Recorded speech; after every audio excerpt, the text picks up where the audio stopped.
L'Afrique d'une seule voix. Dans quelques instants, parlons pognon. L'argent appelle l'argent. Avec Patrice Nziassé Pognon. Vous écoutez l'Afrique d'une seule voix. L'Afrique d'une seule voix. Auditeurs et auditrices de l'Afrique d'une seule voix, bonjour. Il est temps maintenant pour nous de parler pognon. Générique. Bonjour chers auditeurs et auditrices. L'un des leitmotifs les plus courants rabâchés à la diaspora est qu'il faille retourner au pays pour le reconstruire et pour y entreprendre et créer des emplois, s'y installer de manière définitive. Nous allons en discuter tout de suite avec Stanislas Zézé, l'homme aux chaussettes rouges, en deuxième partie, mais d'abord je vous donne mon avis sur le sujet et vous livre 2 secrets que vous devez absolument savoir pour vaincre votre peur du retour en Afrique. Les Africains doivent exceller partout où ils sont. Tout le monde n'a pas besoin de rentrer, il y a des gens qui ont leur réalité ici. Mais il faut s'organiser. Je ne peux pas comprendre que les afro-descendants sont sur le continent européen, sur le continent américain, et en réalité, ils n'ont aucun pouvoir politique, aucun pouvoir économique. Vous êtes bien sur les ondes de l'Afrique d'une seule voix. Mon nom est Patrice Nziassé Pognon et je vous présente l'unique émission africaine du web et de la radio qui vous parle économie et géostratégie sous le prisme du climat des affaires, business et entrepreneuriat dans le milieu des affaires, avec ceux qui entreprennent et ceux qui nous gouvernent. En gros, nous parlons diplomatie économique africaine. Pour soutenir la chaîne, je vous demanderai de liker l'épisode, de vous abonner et si ce n'est déjà fait, de laisser un petit commentaire. Cette simple contribution vont me permettre d'exister et de pouvoir continuer à vous partager librement et gratuitement mes analyses ou celles de médias ayant déjà fait le travail mais dont l'écho sur ma chaîne permettra de mieux vous faire passer le message. Alors cet épisode s'adresse à toute la diaspora, qu'elle soit d'Afrique ou des Antilles. Je souhaite représenter les Antilles, aussi appelées les Caraïbes, qui sont souvent les laissés pour compte quand l'on parle d'investir au pays, de Back to Africa. Je suis moi-même originaire de la Guadeloupe, mais très investi sur le continent africain et pour ce continent. Car c'est un continent où une partie de mes ancêtres y a été extrait de force et que l'on n'a pas quitté avec la même volonté de s'installer en Occident, comme la frange de la diaspora africaine que l'on exhorte maintenant de retourner en Afrique. Depuis plusieurs années, j'ai constitué plusieurs structures pour l'accompagnement et le développement de projets sur le continent. Un incubateur, un consortium d'entrepreneurs devenu par la suite une pépinière d'entreprises et bientôt un écosystème d'entrepreneurs africains. Je ne me suis jamais arrêté à un pays puisque j'évolue du Sénégal au Congo-Brazzaville, en passant par le Mali, le Bénin, le Togo, la Tanzanie, le Gabon, la Côte d'Ivoire ou le Cameroun. J'ai même fait un projet sur la Guinée-Conakry.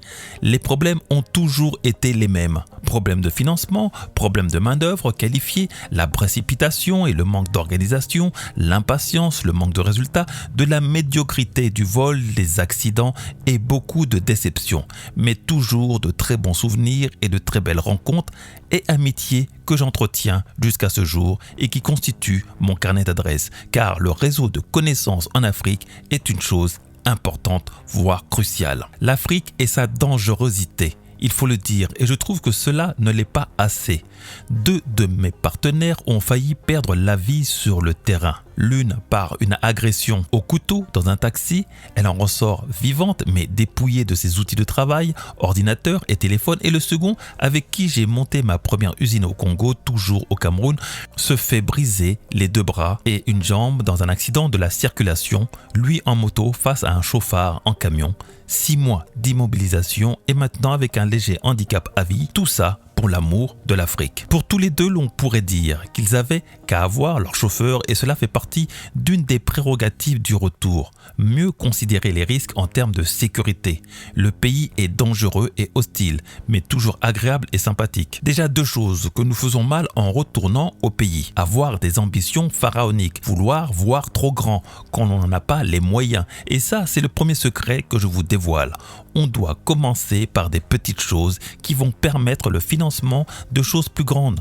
Je vous donne un exemple tout simple. Vous allez avoir à Douala ou ailleurs des Chinois qui vont commencer par vous vendre des beignets dans la rue. 5 ans plus tard, ils auront une boutique quelque part dans la ville. Et 5 ans encore plus tard, ils auront leur usine qui alimente cette boutique. Donc d'abord connaître le marché, puis se créer de la liquidité et enfin, installer votre entreprise qui aura suffisamment de trésorerie. 90% des projets que j'ai eu à accompagner sur le continent n'ont pas de trésorerie et attendent après la banque pour s'en faire, ce qui n'arrivera jamais ou trop rarement. Donc vous ne pourrez jamais démarrer votre activité sereinement. Et si vous puisez uniquement dans vos économies, vous finirez par vous essouffler très rapidement avant de pouvoir maintenir l'entreprise avec ses employés. La deuxième chose qui est mal faite, c'est de ne pas apporter avec nous la culture industrieuse, la culture d'entreprise que l'on nous a inculquée en Occident avec force, mais que dont l'application sur le continent est plus que laborieux. Oui, nous ne pourrons pas faire décoller le continent ni changer notre statut économique sans culture industrielle et donc de commerce extérieur, voire même extérieur, s'il s'agit de conquérir les pays sous-régionaux. Le paradoxe est que tout Africain sait pertinemment ce qu'il faudrait pour faire décoller ce continent, mais il n'en a juste pas envie, car nous sommes convaincus de notre invincibilité, de notre invulnérabilité et de notre indestructibilité. L'Africain n'a juste pas peur de disparaître. D'ailleurs, l'on nous répète constamment que l'on sera 2 milliards en 2050, 3 milliards en 2100. Nous avons survécu aux razzias négrières, à la colonisation, aux guerres tribales et au Covid. Nous avons exclu la décision de vivre dans la peur, ce qui nous a rendus complètement insouciants, passifs et spectateurs de la vie économique et mondiale de ce monde. Mais est-ce une décision sage? Ce qui manque énormément à notre communauté, c'est finalement le pourquoi. L'Occident a son pourquoi, l'enrichissement et l'accumulation de richesses à ne plus savoir quoi en faire. Ils ne font pas la guerre pour garantir la liberté au peuple de ce monde, mais pour conserver leur position hégémonique mondiale. Voilà pourquoi ils menacent de guerre constamment la Chine. Car pourquoi ? Car le pourquoi de la Chine ou de l'Asie est d'être les meilleurs commerçants de cette planète. Là encore, l'on retrouve une notion de compétition que nous ne retrouvons pas sur le continent africain. Pourtant, notre pourquoi pourrait être simple. Par exemple, celui de protéger notre capacité à créer, à prodiguer du bonheur aux gens au travers de la culture, le sport, le bien-être spirituel, le tourisme et bien d'autres. Elle est là notre force. Nous sommes un peuple d'équilibre. Il existe donc des industries que nous aurions dû en être les leaders. Les ICC par exemple, l'industrie culturelle et créative, les industries du sport pour lesquelles l'Arabie Saoudite et le Maroc ont beaucoup investi. J'ai moi-même beaucoup de doutes sur notre capacité d'innover et de faire adopter des nouvelles technologies au monde entier, car pour cela, il faut être en contact permanent avec ce public pour leur proposer des nouveautés sans cesse renouvelées et améliorées à des coûts à chaque fois plus bas. Les Asiatiques sont partis pour rester les leaders de l'informatique et de l'électronique. Encore très longtemps, et tout se jouera avec l'Occident qui est aussi féru d'objets futuristes qui vont pouvoir décupler leurs capacités et leur activité. D'ailleurs, l'Asie vit son électronique et son informatique au quotidien en étant hyper connectée et très informatisée. Le retour en Afrique est donc d'abord nécessaire pour protéger notre patrimoine culturel et intellectuel et spirituel. Être en capacité de mieux la canaliser, monnayer et évoluer. Notre erreur est de vouloir aller en Afrique pour pouvoir s'enrichir comme nos anciens prédateurs l'ont fait durant 2000 ans presque. Or, nous sommes sur un continent où il y a tout à faire. Les gens survivent mais ne construisent pas un tissu suffisamment solide qui va contribuer à une prospérité collective. Or, c'est uniquement le collectif qui permettra l'enrichissement personnel et non le contraire. L'Afrique n'est pas pauvre parce qu'elle n'a pas d'argent, elle est pauvre de sa désorganisation et de son manque de cohésion.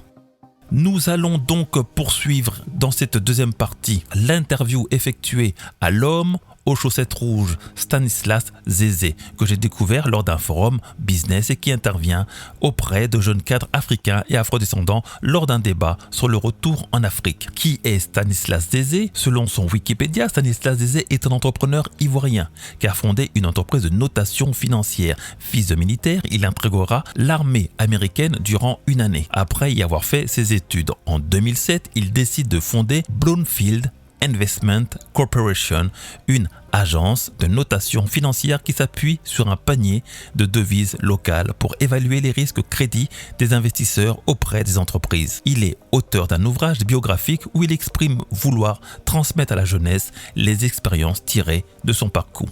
Monsieur Stanislas Zézé, ici présent. Êtes-vous heureux et fier de vous, monsieur Stanislas Zézé? J'avoue que j'ai une vie que j'estime être comblée. Comblée parce que j'ai accompli énormément de choses en très peu de temps. Bon, je fais un peu le bilan. Je me rends compte que j'ai accompli beaucoup de choses, surtout que j'ai influencé de façon positive beaucoup de gens. Et pour moi, c'est plus important parce que je suis une âme très généreuse. Généreuse dans ce sens que j'aime partager. Et finalement, je fais ce que j'ai voulu faire, toujours voulu faire, mais différemment. C'est-à-dire que quand j'étais petit, je voulais être politicien. Mais pourquoi je voulais être politicien? Je voulais être politicien parce que je voulais changer la vie des autres. Je voulais améliorer les conditions de vie des autres. Finalement, je n'ai pas fait la politique comme on le fait, d'ordinaire, parce que je me suis rendu compte que l'environnement dans lequel je voulais évoluer, donc en Afrique, c'était un peu complexe quand même de faire la politique comme on le fait. Donc j'ai trouvé un autre moyen de faire la politique. C'est-à-dire que je suis à la tête d'une agence de notation financière qui va influencer les politiques. Donc en réalité, je finis par dire aux gens ce qu'ils doivent faire, ce que je devais faire moi, je leur dis de le faire. Et ils le font. Je pense, on m'écoute. Je me rends compte, et d'ailleurs c'est ce qui m'encourage à continuer. Parce qu'à la fin de la journée, c'est de ça qu'il s'agit. Quand vous faites quelque chose et que vous voyez que c'est apprécié, évidemment, vous continuez. Y a-t-il des choses que vous auriez aimé savoir plus tôt dans votre vie d'entrepreneur? Je pense que l'aventure est très intéressante. J'aime bien découvrir. J'ai découvert énormément de choses et ça fait partie du parcours d'un entrepreneur. Je les aurais su avant, peut-être que ce ne serait pas aussi intéressant que ça a été d'ailleurs. Parce que moi, les challenges, en réalité, m'amusent. Généralement, ça stresse les gens, mais moi, ça m'amuse. Et d'ailleurs, je me vois des fois en train de rentrer dans une sorte de dialogue avec les challenges. Et de demander au challenge s'il pense qu'il est plus fort que moi. Il n'a jamais été plus fort que moi parce que j'ai toujours vaincu. Et pourquoi j'ai toujours vaincu? Parce que j'abandonne jamais. On me demande des fois, racontez-nous vos échecs. Et je l'ai dit, moi, j'ai jamais eu d'échecs. Pourquoi? Parce que j'ai jamais abandonné. Je ne dis pas que je n'ai pas eu des difficultés, j'ai eu des moments très difficiles, mais je n'abandonne jamais.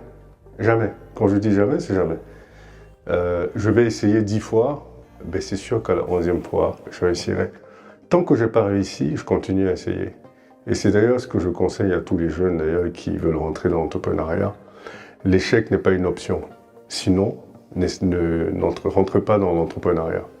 L'échec n'est pas une option. Quand vous entreprenez, c'est pour gagner, c'est pour réussir. Maintenant, la question, c'est pas est-ce que je vais réussir, c'est quand est-ce que je vais réussir. Et ça va dépendre de votre capacité à embrasser un certain nombre de valeurs et votre capacité à être résilient et votre capacité à être stratège. Que pensez-vous de la jeunesse africaine aujourd'hui? A-t-elle changé? Est-elle différente de celle d'il y a peut-être 20 ans? Je pense que la jeunesse africaine, malheureusement, s'infantilise elle-même. Elle se laisse infantiliser aussi par les politiciens. Et c'est ça le gros problème, parce que vous avez un continent qui est de plus en plus jeune. Donc en 2030, 60% de la population africaine aura moins de 20 ans. Et donc évidemment, ça veut dire que si les jeunes ne se responsabilisent pas et ne réalisent pas qu'en réalité, ils ont tout un continent à diriger, forcément, on va subir un nouveau type de colonisation. Parce qu'en réalité, si vous n'êtes pas rendu compte encore, l'avenir du monde, c'est l'Afrique. Et je crois que tout le monde le sait, sauf les Africains, malheureusement, comme d'habitude. Et donc, pour ça, il faut que cet avenir se fasse avec les Africains sur le continent. Il ne faudrait pas que ça se fasse sur le continent sans les Africains. Et pour ça, il faut que cette jeunesse-là soit responsable. Il faut que cette jeunesse se forme, qu'elle s'organise, qu'elle travaille ensemble pour y arriver. Et c'est un combat. Personne ne vous donnera ça sur un plateau d'argent. Non. Ça se prend. Le pouvoir, ça se prend, ça se donne pas. Et donc, si les jeunes continuent à s'infantiliser et attendent que ce soit un gouvernement qui organise leur vie, ou que ce soit quelqu'un d'autre qui organise, ben malheureusement, on finira par être des spectateurs de ce qui va se passer sur ce continent-là. Donc aujourd'hui, je crois que les jeunes devraient chercher à se responsabiliser. Alors, vous avez dit l'Afrique, c'est l'avenir. L'Afrique, c'est vraiment l'avenir ou c'est le présent? Quand je dis c'est l'avenir, c'est-à-dire quand vous regardez autour de vous, vous regardez tous les autres continents qui sont en train de vieillir, qui en réalité ont atteint, si vous voulez, les niveaux de développement qu'ils devraient atteindre. Aujourd'hui, le retour sur investissement, il est très faible. Et il y a de moins en moins de valeur ajoutée. Et sur le continent, par contre, il y a tout à faire. Et comme il y a tout à faire, forcément, c'est là-bas qu'il y a de valeur ajoutée, c'est là-bas qu'il y a un retour sur investissement très élevé, qu'il y a du potentiel, qu'il y a des choses à exploiter. Et donc la vie, c'est sur ce continent-là. Et c'est pourquoi je dis c'est l'avenir. Évidemment, on vit dans le présent, on prépare l'avenir. Ce que je veux dire, c'est que tout le monde, à un moment donné, va converger vers l'Afrique. Et d'ailleurs, ça a commencé, vous serez surpris, il y a 2 semaines, j'étais dans un... À Abidjan, maintenant, il y a beaucoup de clubs privés. Les clubs à cigares, les clubs privés. Pour les gens qui pensent qu'ils ont réussi. Quoi. Et donc, il y a un Français qui était là-bas qui me dit « Ah, mais tu sais, moi, j'ai fermé mon entreprise à Paris. Et là, je suis venu ici. J'ai renvoyé tout le monde. Je suis bien ici. Je monte mon business. Ça marche bien. » Je dis « Ah bon ?» Il dit « Ouais. » Je dis « Bon, on va commencer à vous demander les visas, alors. » Et je ne serais pas surpris quand tout ce que vous observez aujourd'hui en termes d'immigration sur ce continent-là, qu'on assiste à ça dans 30-40 ans, ce que j'appelle « reverse immigration », où on aura des nounous allemandes, françaises, cuisiniers danois. Et si, vous rigolez, mais ça va arriver. Et donc, vous voyez, c'est-à-dire que... Et si les Africains, ou les jeunes Africains d'ailleurs, ne prennent pas conscience de ça, justement, ils ne seront pas prêts. Et c'est ce que je dis, on va se retrouver dans une logique où on sera dans un autre type de colonisation, beaucoup plus soft, beaucoup plus raffiné, mais on sera, nous, toujours en train de subir. Donc on parle de l'Afrique, qu'en est-il de la diaspora? Est-ce que la diaspora, selon vous, doit rentrer? La diaspora doit contribuer en tout cas. Les Africains doivent exceller partout où ils sont. Tout le monde n'a pas besoin de rentrer, il y a des gens qui ont leur réalité ici. Mais il faut s'organiser. Je ne peux pas comprendre que les afro-descendants sont sur le continent européen, sur le continent africain, sur le continent américain, et en réalité, ils n'ont aucun pouvoir politique, aucun pouvoir économique. Ils ont chacun un petit pouvoir économique, mais zéro pouvoir politique, zéro pouvoir économique sérieux. Vous savez, beaucoup de gens de la diaspora se plaignent toujours en disant « Ah ouais, mais les leaders africains ne nous font pas appel, ils ne nous écoutent pas alors qu'on a beaucoup à apporter. » Mais vous avez quoi apporter? Honnêtement, si vous aviez des choses à apporter, croyez-moi, vous aurez contacté. Ce que vous avez à apporter, c'est 2 choses. Pouvoir économique, pouvoir politique. Et comment vous apportez un pouvoir politique? Vous savez que les Africains sont très dépendants de l'Europe, en ce moment en tout cas. Et que les politiques vers l'Afrique sont des politiques des fois qui sont des politiques préconçues, avec des idées préconçues, des politiques biaisées. Mais si vous, les gens de la diaspora, qui êtes français, qui êtes allemand, qui êtes danois, pouvez influencer ces politiques-là, évidemment, vous représentez quelque chose pour l'Afrique. Mais si vous ne pouvez pas, non, vous ne représentez rien. Si économiquement, au lieu que les Africains soient en train de faire des Eurobonds, au lieu que les Africains soient en train de signer des programmes avec le FMI pour avoir des milliards d'euros ou avec la Banque mondiale, si vous, les diasporas, vous avez des fonds d'investissement de la diaspora, de gros fonds, où vous pouvez acheter des obligations d'État en Côte d'Ivoire, en Zambie, au Cameroun, ils n'ont pas besoin d'être sous le diktat du FMI parce que vous financerez les économies africaines. Oui, à ce moment-là, ils vous écouteront. Mais si vous faites ni l'un ni l'autre, je suis désolé, ils ne vous écouteront pas. Et si, parlant de pouvoir politique, les gens de la diaspora disaient Parce qu'ici, en France, on vous dit le communautarisme, c'est pas bon. Mais c'est juste pas bon pour les Africains. Les Juifs vivent en communauté. Les Sri Lankais, tous ces gens, enfin, les Asiatiques et tout ça. Pourquoi pour les Africains, c'est mauvais? À un moment donné, il faut poser les questions de pourquoi on brime les Africains. Pourquoi les Noirs sont toujours sujets de, si vous voulez, d'une espèce de diabolisme? Pourquoi? Peut-être parce qu'ils ont peur de nous, parce que nous sommes trop forts. Mais ce qu'ils ont compris, c'est que nous ne sommes pas unis. C'est que nous n'avons pas la capacité de travailler ensemble et de nous organiser. Donc évidemment, on sera toujours faible. Toujours faible. Si les Africains, ici en France, je ne sais pas combien d'Africains il y a en France ici, qui sont français, ceci dit, si tous les Africains français de France votaient ensemble, je vous promets que vos leaders, on les inviterait chaque semaine à l'Élysée déjeuner et leur demander qu'est-ce qu'ils pensent de ce que la France doit faire en Afrique. Mais si vous ne représentez pas de pouvoir politique, les gens ne se préoccupent pas de vos problèmes. Vos problèmes n'intéressent personne parce que vous n'avez aucune influence. Si vous pouvez faire sortir le président, si vous pouvez décider, vous, de qui sera président en France, mais on va écouter vos problèmes, on va regarder vos problèmes, on va résoudre vos problèmes. Mais c'est ça le pouvoir politique. C'est simple pourtant. Mais malheureusement, la diaspora n'y arrive pas. Donc la diaspora peut avoir un impact politique et économique exceptionnel sur le continent si elle décide de l'avoir. Afrique francophone versus Afrique anglophone, y a-t-il match? Ça dépend de quoi on parle en réalité. Parce que généralement, quand on fait cette comparaison-là, c'est surtout sur le plan de business. Parce que les francophones sont les francophones, hein, sont les Français. Ils suivent, ils sont des fonctionnaires, finissent les études, ils se demandent est-ce que je vais travailler à Société Générale, à Citibank. Par contre, les anglophones pensent différemment. Ils se disent, j'ai fini, est-ce que je vais monter un business pour pouvoir créer de la valeur, créer de la richesse, créer des emplois? Et je crois que c'est peut-être la grande différence. La deuxième, c'est aussi du point de vue de l'état d'esprit même. Les francophones sont très dépendants, pendant que les anglophones sont dans une logique d'indépendance. Ils n'y arrivent peut-être pas toujours, mais ils sont dans cette logique-là. Et je crois que, pour moi, ces barrières-là, il faut les baisser.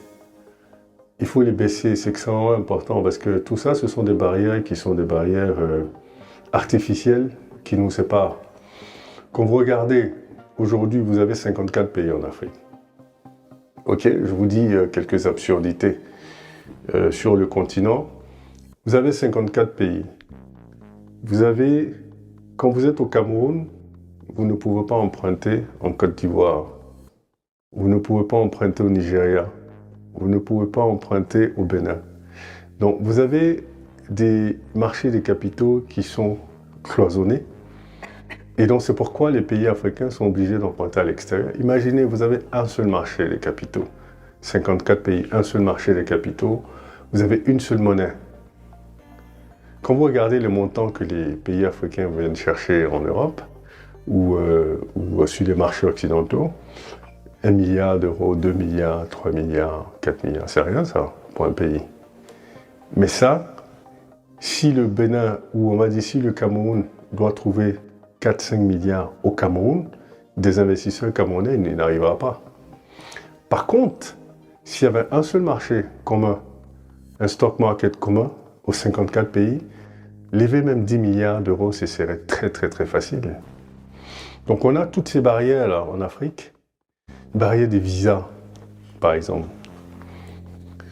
Vous êtes ici, vous voulez aller à Madrid, vous vous levez, vous partez à l'aéroport, vous prenez un billet, vous allez à Madrid. Vous êtes à Abidjan, on vous appelle, écoutez, il y a une réunion demain à Douala. Donc venez pour la réunion, c'est extrêmement important. Il y a un vol ce soir à 20h. On vous le dit à, je sais pas moi, on vous le dit à midi. Non, vous ne pouvez pas. Pourquoi? Parce qu'il faut aller à l'ambassade du Cameroun déposer votre visa, votre passeport pendant une semaine. Ah ben ouais, quand vous avez le visa, la réunion elle est terminée. Ouais, la réunion elle est terminée, c'était le lendemain. Donc évidemment, on a toutes ces barrières là, inutiles en réalité, qui finissent par nous diviser. Donc anglophone, francophone, tout ça, évidemment, toutes ces barrières là, on se les met nous-mêmes. Et c'est pourquoi on a du mal. Que devons-nous retenir ? Stanislas Zézé était invité par le think tank Ripat Africa à la Villette. Il nous dévoile plusieurs secrets. L'Afrique est l'avenir de l'économie mondiale et ça on le sait déjà. Il faille être prêt et préparé. Pour cela, nous le savons aussi, il faut de l'organisation, de la cohésion et de la détermination. Car pour changer le continent, et il le devra, il faudra d'abord s'enquérir du pouvoir économique et comme lui, pouvoir manipuler le pouvoir politique. Et ce par la mise en place, par exemple, d'énormes fonds d'investissement capables d'acheter, pourquoi pas, des emprunts obligataires qui sont des titres de créance émis par l'État, une collectivité publique ou une entreprise publique ou privée, une dette détenue par la diaspora qui devra être remboursable à une date et pour un montant fixé à l'avance avec intérêt ou pas. Nous revenons donc toujours à la stratégie économique comme art de la guerre pour faire bouger les lignes. Pour vaincre cette peur du retour, rien que de mieux que de penser communauté. Car comme dit Stanislas Zézé, c'est ensemble que l'on fera peur et que l'on se fera respecter du monde entier. Les Africains, ils savent faire foule, mais sans objectif de créer des actifs. Ils savent se réunir pour faire la fête, ils savent se réunir pour dépenser, mais ils ne savent pas se réunir pour accumuler la richesse, pour créer la richesse et accumuler la richesse. Nous sommes dans un modèle capitaliste aujourd'hui, mais l'Africain est perdu dans ce modèle. Pourquoi il est perdu ? Parce que c'est un modèle qui ne correspond pas à notre réalité. Mais oui, nous c'est la masse, c'est la collectivité, c'est la communauté qui compte, ce n'est pas l'individu. Malheureusement, quand on va le dire comme ça, dans le modèle économique qu'on connaît, on a le marxisme. Mais le marxisme, c'est bien pour les Européens, c'est bien pour l'Europe, mais pas pour l'Afrique. Parce que Karl Marx parlait d'une société déjà industrialisée. Donc nous, on ne peut pas appliquer le marxisme en Afrique. C'était l'erreur de nos prédécesseurs, de Sankara, Lumumba, un peu tout ça, l'UPC au Cameroun. Le marxisme ne pouvait pas être adapté à l'Afrique parce que c'est lui qui l'a conçu pour une société où il y avait déjà de l'usine, où il y avait les manœuvres. Nous, on n'a pas d'usine, on n'a pas de manœuvre. Donc il faut un nouveau modèle pour l'Afrique. Et c'est ce que j'ai essayé de penser, parce qu'il fallait d'abord penser avant de chercher à le réaliser. Donc, pour que l'Afrique s'en sorte, on a besoin des États forts. Mais ces États forts doivent être incarnés par des hommes forts. C'est quoi des hommes forts ? C'est des gens qui n'ont pas faim. C'est des gens qui ne peuvent plus se présenter avec le chapeau à la main. C'est des gens qui doivent apprendre à ne pas se mettre à genoux. Malheureusement, la quasi-totalité des intellectuels que nous avons aujourd'hui ont été formés, ont été formatés pour dire merci le maître, merci celui qui leur a enseigné le français, celui qui a enseigné l'anglais. Et ces hommes de demain doivent être des hommes exceptionnels. Comme disait William Dubois, la communauté noire ne peut pas s'en sortir avec des hommes normaux. Ça ne peut pas aller. Des hommes normaux vont suivre la règle de la société telle que le maître a définie. Il faut des rebelles. Il faut des gens qui soient extraordinaires. Et ces gens extraordinaires, nous cherchons de les faire émerger à travers cette initiative de l'Institut d'études géostratégiques.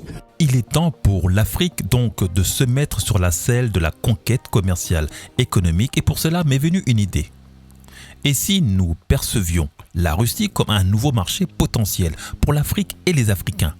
La barrière douanière nous empêchant d'accéder l'Occident, pourquoi ne pas se détourner vers la Russie, abandonnée par l'Occident pour divergence d'opinions et de valeurs ? Juillet-août, la Russie organise un grand forum économique, une main tendue vers l'Afrique. Pourquoi ne nous organisons-nous pas pour y aller ensemble et voir comprendre ce qu'ils auraient à nous proposer ? Le malheur des uns fait le bonheur des autres. À nous, Africains, de saisir ce conflit comme une opportunité pour conquérir de nouveaux marchés. Il y a là un défi logistique, culturel et financier qui doit nous permettre de nous sortir de notre sommeil, apprendre à vendre, apprendre à produire, mais sans tomber dans l'excès et le gaspillage. Le calendrier est là, les choses avancent, on réindustrialise et on attire. Parlons pognon, c'est fini pour aujourd'hui. Parlons pognon est votre émission économique et géostratégique qui parle climat des affaires, business et entrepreneuriat avec ceux qui entreprennent et ceux qui nous gouvernent. Avec vous donc, mes chers auditeurs. Rendez-vous chaque jour à la même heure, au même endroit, sur les ondes de l'Afrique d'une seule voix. Et si, comme tous mes intervenants, vous avez des expériences à partager avec des chiffres, des statistiques et des objectifs de conquête économique, africains ou panafricains, si vous souhaitez mener à maturité votre projet et le développer sur le continent ou à l'international avec stratégie et méthodologie, contactez-moi sur WhatsApp au 00 336 650 212 83 ou directement sur mon Telegram à Parlons Pognon. Une idée comme ça et j'attends votre retour sur cette proposition. Organiser une délégation d'entrepreneurs et investisseurs africains désireux de voir et savoir comment se créer de nouvelles opportunités de marché d'affaires, évaluer le climat des affaires et le milieu des affaires, en se rendant par exemple ensemble au prochain forum économique Russe-Afrique à Saint-Pétersbourg et plus tard peut-être à la foire de Canton en Chine. Dites-moi si l'idée vous plaît et contactez-moi sur la plateforme de l'Afrique d'une seule voix. Vous écoutez l'Afrique d'une seule voix.